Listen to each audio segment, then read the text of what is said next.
Hello दोस्तों, welcome back. ओम नमः शिवाय। तो आज मैं आप लोगों से बात करूंगा कि कैसे महादशा को आपको देखना चाहिए, किस तरीके से उसे समझना चाहिए और आपकी ज़िंदगी में अप्लाई करना चाहिए। क्योंकि देखिए काफ़ी टाइम पे ऐसा होता है ना कि एक अच्छे जो बेनिफिट्स देने वाले जो प्लैनेट्स होते हैं उनकी महादशा काफ़ी टाइम पे ख़राब चलती है, यानी कि बैड रिजल्ट्स देखते हैं और आपको लगता है कि अरे ये क्या हो गया, ये तो बेनिफिट देने वाले प्लैनेट है, फिर ये क्यों मुझे अच्छा क्या कहते हैं एक तरीके का रिजल्ट्स नहीं दे रहे करके।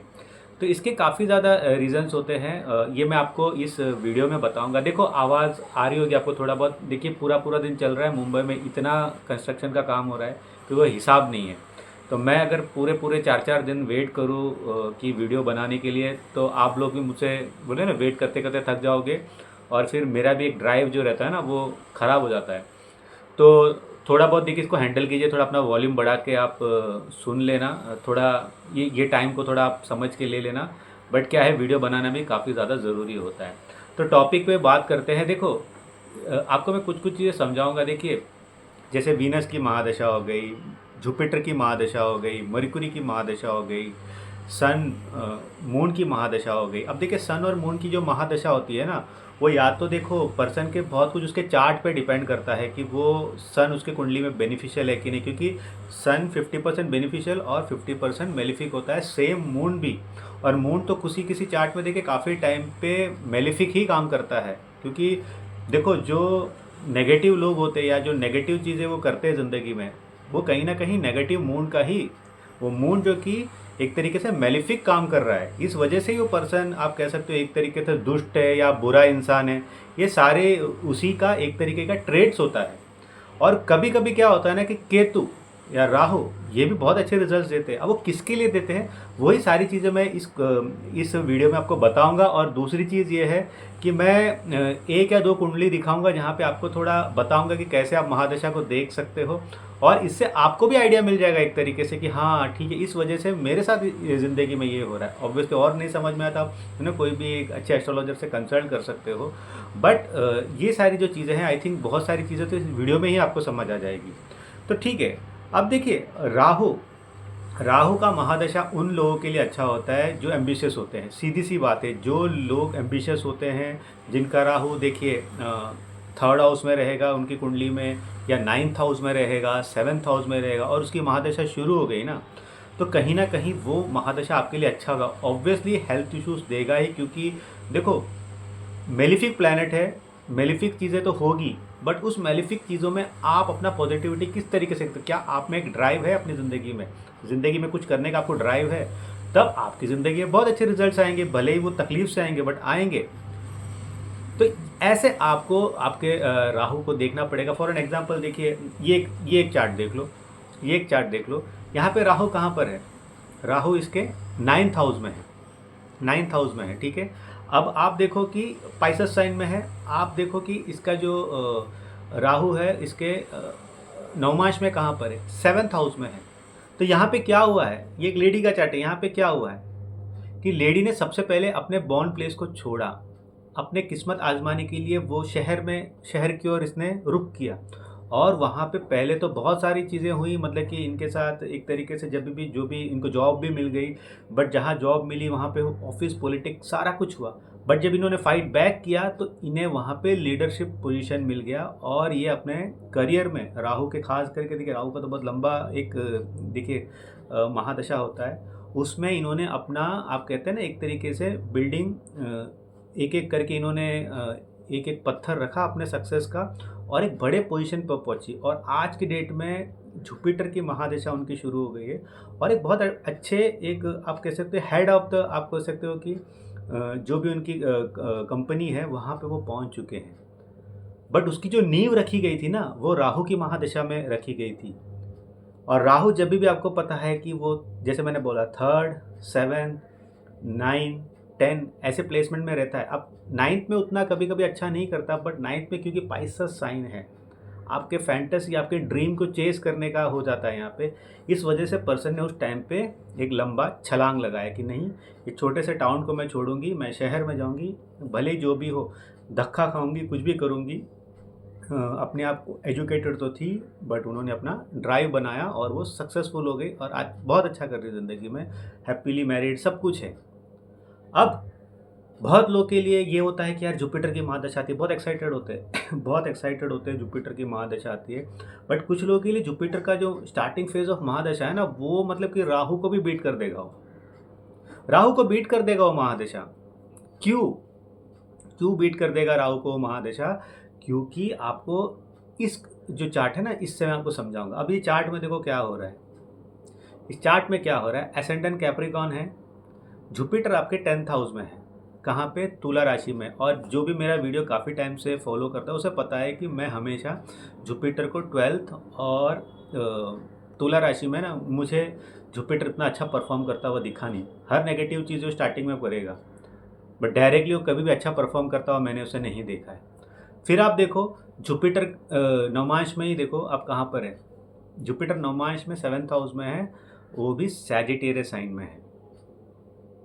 अब ये महादशा आती है तो क्या चीज़ें होने लगी? नाम खराब होने लगा, मैरिज से रिलेटेड प्रॉब्लम्स आने लगे। आप कह सकते हैं एक तरीके का सेपरेशन तक बातें आ गई।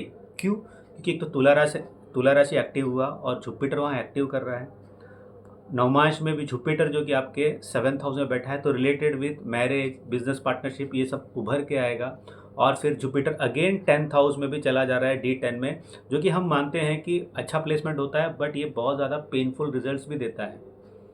जुपिटर वहाँ पे बहुत अपने आप को ग्राइंड करता है, उसे अपना सब कुछ दे देना पड़ता है, तब जाके उसको नाम होता है। बट यहाँ पे सैटर्न के साथ भी है, तो यहाँ पे एक तरीके का पेन शुरू हो गया इनको। और जुपिटर क्या है? जुपिटर आपके थर्ड, अगर इनका देखा जाए, थर्ड एंड 12th हाउस का लॉर्ड है। जब थर्ड और 12th हाउस का लॉर्ड हो जाता है ना, तो आपका जब जुपिटर की महादशा शुरू होगी ना, पहले आप पेन के थ्रू ही गुजरोगे, पेन के थ्रू ही आप गुजरोगे। आपका फर्स्ट फेज ऑफ जुपिटर कभी भी अच्छा नहीं जाएगा। हमेशा याद रखिए, अगर आपका राहु का महादशा बहुत लोगों के लिए देखो अच्छा जाता है, बहुत अच्छा जाता है, और आप ओवर द टॉप बिल्डअप कर रहे हो ना, ओवर द टॉप आप बिल्डअप कर रहे हो, और आपका और आपका जो जुपिटर महादशा आ गया और ऐसे प्लेसमेंट में जुपिटर है, सस्टेनेबिलिटी की प्रॉब्लम हो जाएगी आपको। मेन आपको सस्टेनेबिलिटी की प्रॉब्लम आ जाएगी। तो ये सारी चीज़ें होती है। अब देखो और एक चार्ट दिखा तो जहाँ पे मरकुरी की महादशा चल रही हो। अब मरकुरी की यहाँ पे देखो महादशा चल रही है, तो आप देखो ये चार्ट में क्या हो रहा है। मरकुरी वीनस के साथ कंजंक्ट है आपके 8th हाउस में, 8th हाउस में कंजंक्ट है। यहाँ पे क्या था ना, पर्सन की जब मरकुरी की महादशा शुरू हुई थी ना, person is well educated, person is, आप कह सकते हो कि हेड ऑफ, देखो प्रोफेशन बता देता हूँ तो आपको थोड़ा बहुत आइडिया मिल जाएगा कि पर्सन कर क्या रहा है करके। तो पर्सन के लाइफ में क्या है, आप और चीज़ों में इसमें समझ सकते हो। अगर जो भी पर्सनली पॉज करके चार्ट रीडिंग करना चाहता हो ना, तो देखो ये हेड ऑफ HR है, हेड ऑफ HR है एक NBFC में, ठीक है। वेल एजुकेटेड, आप कह सकते हो ना कि बहुत ज़्यादा किया हुआ, इन्होंने MBA भी किया है, आगे जाके इन्होंने फिर CA भी किया हुआ है, ठीक है। तो पढ़ाई का इनको एक बहुत, बोलते हैं ना कि एक तरीके का शौक है, पढ़ना इनको शौक है। एसेंडेंट देखो क्या है, स्कॉर्पियन एसेंडेंट है। अब यहाँ पे क्या हो रहा है, जब मरकुरी की महादशा शुरू हुई ना, उनका प्रोफेशन तो अच्छे से शुरू हो गया, बट उनको हमेशा बैड बॉस मिला। वो भी बैड बॉस जो है ना, वो उनको हमेशा वुमन ही मिली, कहीं ना कहीं घूम फिर के वुमन ही उनकी सुपीरियर बनती थी और उनका जीना हराम कर देती थी। अब इसमें हो क्या रहा था, देखो वीनस 8th हाउस में चला गया। मैंने हमेशा आपको बोला है, खास करके मैन को, वीनस अगर जेमिनाइन साइन या 3rd हाउस में चला जाए ना कभी आपको इश्यूज देगा ही, कभी ना कभी। आप वुमन भी हो तो भी आपको ये प्लेसमेंट से इश्यूज होंगे ही। नवमांश में क्या हो रहा है, मरकुरी इनके 4th हाउस ऑफ देखो कैप्रिकॉर्न साइन में चला गया। तो यहाँ पे क्या हो रहा है, यहाँ पे ये चीज़ हो रही है कि पर्सन कुछ टाइम के लिए सडनली उसका देखिए जॉब चला गया, जो कि D10 में आपको दिखेगा। मरकुरी जो कि उनके 12th हाउस में है, 12th हाउस में है, जॉब चला गया। यानी कि जब भी मरकुरी की महादशा होगी, प्रॉब्लम्स विद वुमेन्स क्रिएट हुआ, जॉब चला गया, फिर जॉब मिला, फिर जॉब चला गया, फिर जॉब मिला वर्क फ्रॉम होम। मतलब इतने बड़े पोजीशन पे भी उनको वर्क फ्रॉम होम मिला और उससे अच्छा पैकेज में मिला, बट फिर प्रॉब्लम वही क्रिएट हो गई, वुमन बॉस। फिर से वुमन बॉस आई, वहाँ पे वही सारी रिफ्ट और ये सारी चीज़ें होने लगी। देन फाइनली जब उनके लाइफ में एक मेल बॉस आया ना, उनकी लाइफ स्टेबल हो गई। तो मरकुरी का महादशा इनका जो था, मरकुरी की जो महादशा थी इनका भी, जो कि कहीं ना कहीं 10 साल फर्स्ट फेज ऑफ मरकुरी महादशा। जॉब मिल रहा था, जा रहा था, जॉब जा रहा था, फिर मिल रहा था, इश्यूज क्रिएट हो रहे थे, ये सारी चीज़ों से ये गुजरती रही। इतने सारा प्रॉब्लम हो गया, बट फाइनली अब वो भी, अब मरकुरी देखो, मरकुरी क्या बोलता है ना, बी प्रैक्टिकल। बी प्रैक्टिकल, आप अपने हिसाब से करो। आप ऐसा नहीं है कि आप कहीं फर्म में हो, आपको वहाँ तकलीफ हो रही है तो आप नहीं नहीं पैसों के लिए आप रुक जाओ, नहीं। मरकुरी बोलेगा नहीं जम रहा है, यहाँ से निकल जाओ। वो हमेशा रुकती थी कि अब आज ठीक हो जाएगी, कल चीज़ें ठीक हो जाएगी, तब तक तो उनको निकाल ही देते थे वो लोग। अब ऐसी जगह मिली है जहाँ पे वो बहुत अच्छा परफॉर्म कर रहे हैं, सेटल्ड हो गए हैं। तो ऐसा होता है। देखो इसलिए कहते हैं कि कैसे एक गुड प्लैनेट बैड रिजल्ट दे रहा है, बैड प्लैनेट गुड रिजल्ट दे रहा है। चलो केतु का तो मैं ही आपको दे देता हूँ, मेरा ही दे देता हूँ। देखो केतु की महादशा मेरे लिए बहुत अच्छी थी, मैंने काफ़ी टाइम पे वीडियोस में बोला हुआ है। इसका रीज़न क्या है, क्योंकि मैं केतु के हिसाब का पर्सन हूँ, मुझे आइसोलेशन पसंद है। गिन के 3 या 4 मेरे क्लोज फ्रेंड्स है जो भी बचपन के ही है। तो मैं किसी से ज़्यादा आप कह सकते हो एक तरीके से मैं कोई डिज़ायर रखता नहीं हूँ, या तो फिर आप कह लीजिए किसी भी तरीके का एक्सपेक्टेशन रखता ही नहीं हूँ। तो मेरा क्या ही केतु की महादशा में बुरा होगा। मुझे मेरे गुरुजी मिले केतु की महादशा में, जो आज आपके सामने मैं ये सारी चीज़ें बातें रखता हूँ। तो उन्होंने काफ़ी कुछ सिखाया हुआ है मुझे। मेरा एक सेल्फ स्टडी था और उन्होंने मुझे, पता है, उन्होंने मुझे प्रोत्साहित किया कि भाई तुम्हें सीरियसली एस्ट्रोलॉजी को लेना चाहिए करके। इस वजह से आज मैं आपके सामने खड़ा हूँ। तो केतु की महादशा मेरे लिए बहुत अच्छी थी, क्योंकि मैं कहीं ना कहीं उस पैटर्न का पर्सन हूँ। अब यही मैं एक सोशल सर्किट का पर्सन होता, जहाँ पे मैं हमेशा मेरे फ्रेंड लिस्ट में ही 500 लोग हैं फेसबुक के, किसी किसी की तो 2000 है। मतलब रैंडमली मैं किसी से बातें करता, तो वो मेरे लिए बहुत केतु का महादशा का इशू हो जाता, क्योंकि मैंने किसी से कुछ कुछ एक्सपेक्टेशन किए रहते, सब मेरे को इधर उधर कर रहे होते। मैं मैरिड होता अगर उस टाइम पीरियड में, मैं तो केतु के महादशा में मैरिड भी नहीं था। I was living my life, मुझे अच्छा था, मैं अज्ञात जगहों पे जाता था, मैं नेचर से कनेक्टेड होता था। तो मुझे बहुत पसंद था केतु का महादशा, मैं मिस करता हूँ। तो ऐसी चीज़ें होती है, आपको समझना चाहिए कि आप जो हो, क्या वही ड्राइव आपका महादशा भी है।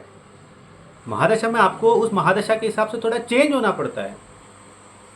किसी का सैटर्न का महादशा है, सैटर्न का महादशा, अगर देखो सैटर्न आपका, अगर आप कह लो एक तरीके से आपका 6th हाउस का लॉर्ड बन जाए, 6th हाउस का लॉर्ड बन जाए, तो क्या होगा, क्या होगा आपके साथ।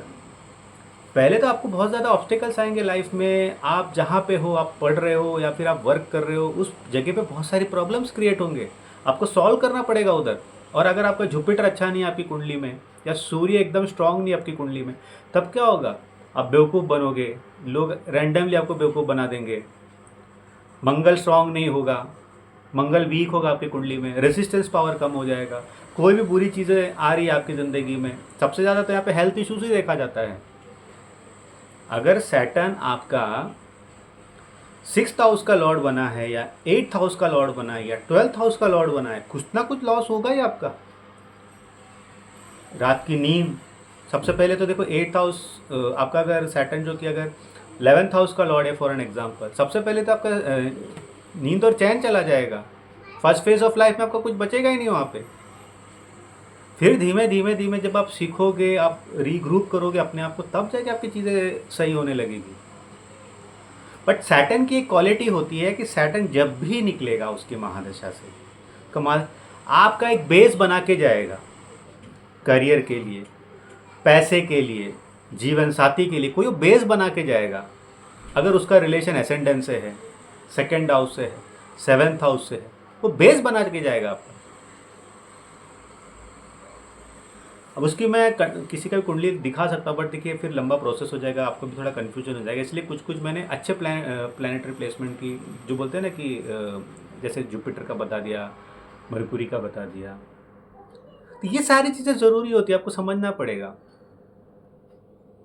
आप रैंडमली कोई भी देखो महादशा को, अरे जुपिटर आ गया तो आप नाचने लग गए, वीनस आ गया तो आप नाचने लग गए। वीनस की महादशा आई फॉर एन एग्जाम्पल, उसका पहले देखो कि वो कौन से हाउस का लॉर्ड है, वहाँ की चीज़ें एक्टिव करेगा। फिर अगर त्रिकोण या केंद्र में बैठ गया तो ऑब्वियसली वो आपको लाभ ही देगा। अगर लाभ नहीं दे रहा है, नवमांश में जाके देखो, लाभ देने के कोई चांसेस है क्या। उपज्या हाउस में है वीनस, तो आपको हमेशा उस महादशा में भी आपको थोड़ा स्ट्रगल ही फील होगा। थर्ड और 11th हाउस में आ गया तो गेंस तो देता रहेगा। देखो वीनस का काम है किसी ना किसी दिन गेंस देने का, बट वो चैन नहीं देगा आपको, किसी ना किसी तरीके का अनरेस्ट करके रखेगा आपके माइंड को। क्योंकि देखो वीनस क्या है, वीनस क्या है, ओशन है, महासागर है। महासागर में बहुत सारे रहस्य होते हैं, महासागर में बहुत सारे ट्रेजर्स होते हैं, बट महासागर में सबसे ज़्यादा कचरे भी मिलते हैं आपको। तो जब वीनस की महादशा होती है ना, सब कुछ आता है आपके पास, कचरा भी आएगा, ट्रेजर भी आएगा, रिलेशन भी आएंगे, गंदे रिलेशन भी आएंगे, स्पिरिचुअल एक्ट भी होगा, सब कुछ होगा। तो जो उसको रिफाइन करके रखेगा उसके लिए फिर भी वीनस की महादशा अच्छी होगी, क्योंकि वीनस की महादशा सबसे बड़ी महादशा है, 20 साल की महादशा है। और 20 साल मतलब इसमें तो हर आदमी का हर तरीके का करियर डिफाइन होता है। तो वीनस का जब महादशा होता है ना, तो ऐसा नहीं कि अब केतु की महादशा से वीनस की महादशा को अब देखने लग गए, अरे यार ये केतु तो मेरे को बहुत अलग करके रख रहा था, वीनस आएगा तो मजे करेगा। अरे वीनस आएगा तो मालूम पड़ा 4 लोग आपको पागल कर रहे हैं। केतु में जब आप सुकून फील करते हो तो वीनस में आप नहीं फील कर रहे हो। What is the reason? Venus अगर आपका 5th हाउस का लॉर्ड है, उसकी महादशा हो सकता है आपका बच्चा आपको हमेशा परेशान करता हो अगर उसकी प्लेसमेंट सही नहीं है तो। Same with 4th house, mother के साथ कॉन्फ्लिक्ट शुरू हो जाएगा बिना मतलब कि, प्लेसमेंट सही नहीं हो तो। 4th हाउस का लॉर्ड है वीनस, 6th हाउस में चला गया, सडनली मदर के साथ चीज़ें खराब होने लग जाएगी। तो ये सारी चीज़ें आपको देखना बहुत ज़रूरी होता है, तभी आप बोल सकते हो कि हाँ यार ये महादशा मेरे लिए अच्छी थी या बुरी थी। इसीलिए मैं कहता हूँ कभी भी कुंडली को आप है ना अच्छा या बुरा मत देखो, महादशा को अच्छा या बुरा मत देखो, डिबिलिटेशन को अच्छा बुरा मत देखो। मून डिबिलिटेटेड है स्कॉर्पियन साइन है, मून डिबिलिटेटेड है स्कॉर्पियन साइन में, अरे जिसका मून डिबिलिटेटेड होता है ना सबसे ज़्यादा लीडर्स बनते हैं। ट्रम्प बन गया ना फिर से, क्या है, मून डिबिलिटेटेड है ना। बुद्धि नहीं चली होगी इतने बड़े देश का प्रेसिडेंट बनने के लिए, बुद्धि चली होगी ना। तो हर जगह का एक कोर होता है, हर प्लेसमेंट, हर नक्षत्र, हर प्लेनेट का एक कोर होता है, उसे समझना बहुत ज़रूरी होता है। इसलिए मैं कोई भी अगर मुझको बोलते हैं ना कि सर मेरे को जैसे कि एस्ट्रोलॉजी सीखनी है, मुझे ये बताओ, मैं सिंपल बोलता हूँ कोई भी डिबिलिटेशन या एक्सोल्टेशन पे ज़्यादा एम्फेसिस मत दो। आप ये देखो कि ओवरऑल आप जो पर्सन हो ना आपके लिए कितना अच्छा है वो चीज़। मेरा माइंड एक आइसोलेटेड है, बट मेरे को पब्लिकली उतना पसंद नहीं है, उतना कनेक्शन अच्छा नहीं है। बट मेरी कुंडली में ये है कि पब्लिकली जाऊँ तो अच्छा अच्छा है, बट मेरे अंदर का सुकून को तो नहीं है। हो सकता है फाइनेंशियली मेरे को बहुत ज़्यादा हेल्प करे, फाइनेंशियली मेरे को बहुत अच्छा करे। फॉर एन एग्जाम्पल, अभी जैसे कि शायद मुझे उतना कैमरा पसंद नहीं है, आपको पता ही है कि मैं ज़्यादा वीडियोस नहीं डालता हूँ ना, और कई तरीके से बैठा रहता हूँ, बट यहाँ से पैसे आते हैं, यहाँ से एक काम है जो एक हॉबी है जो उसको मैं फुलफ़िल करता हूँ, उस वजह से करता हूँ। अदरवाइज़ मेरे को छोड़ दो सालों साल कहीं अकेले, मेरे को इशू नहीं है, वो शायद मेरा ज़्यादा हैप्पी कोट है। बट एक सोशल लाइफ में जीता हूँ तो मुझे थोड़ा उसमें ट्विस्ट करना पड़ेगा ना लाइफ को, ये तो सच है, हम सबको करना पड़ता है। तो आप अगर इस चीज़ को लेके चलोगे ना, डिबिलिटेशन एक्सॉल्टेशन, तो आप फंस जाओगे। तो ये था महादशा के बारे में थोड़ा मैं आप लोगों को बताना चाहता था। ऑब्वियसली देखो इसमें बहुत कुछ डेप्थ में है, हर कुंडली में कंजंक्शन, ये सारा चीज़ें, बट मैं आपको एक ऊपर से ओवरव्यू देना चाहता था। होपफुली ये वीडियो से मैं दे पाया होगा, अच्छा लगा तो ज़रूर लाइक कीजिए, और देखिए कैंसिल करना है तो मैंने व्हाट्सअप नंबर आपको दे रखा हुआ है। तो अगले वीडियो तक मुझे इजाज़त दीजिए, बाय।